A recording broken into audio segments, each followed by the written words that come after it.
punishment and condemnation of our sins fall upon him. కాబట్టి ఆయన ఎరగడానికి మీ హృదయంలో స్థానం ఇవ్వండి. So to know him, give place in your hearts. ప్రభువు మిమ్మల్ని రక్షిస్తాడు. Lord will save you. కాబట్టి ఒక క్రైస్తవ కుటుంబం As if a believer's family, ఆనందంగా ఉండాలి అంటే if they would like to live happy, ప్రభువుకు ప్రాముఖ్యతనిచ్చేవారు ఉండాలి. they should give importance to the Lord. తర్వాత Secondly, క్రైస్తవ కుటుంబంలో and in the believer's family, ఆనందం ఉండాలి అంటే if they would like to be happy, ఎఫెసీయులకు రాసిన పత్రిక the epistle to Ephesians, 5వ అధ్యాయము chapter 5, చూడండి అక్కడ 25వ వచనం, verse 25.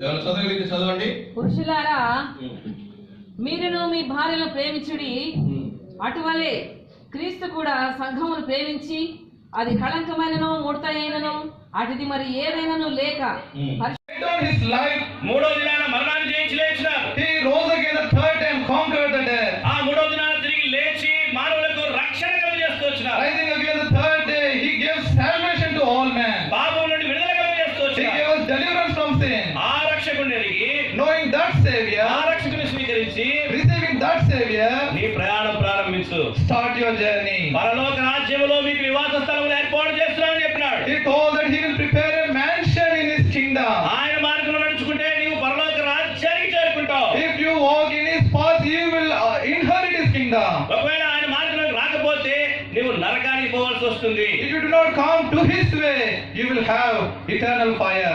కాబట్టి నీ యొక్క గమ్యం ఎక్కడికి, So where is your destiny? నీ ప్రయాణం ఎక్కడికి? To where is your journey? కాబట్టి మన జీవితంలో జ్ఞాపకం చేసుకోవాల్సిన ఈ ప్రయాణము పరలోక రాజ్యం వైపు ఉండాలని యేసుక్రీస్తు ప్రభువు కోరుతున్నారు. So in our life, Lord Jesus Christ is designed.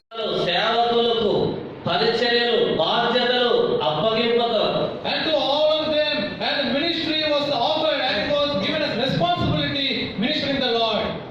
మరి నీ పరిస్థితి ఏంటి? But how about you?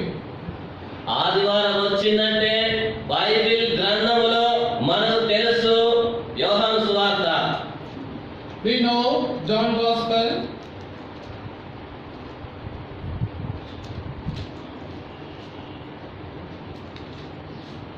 20వ అధ్యాయం chapter 20. మొదటి వచనం, Verse 1. ఆదివారం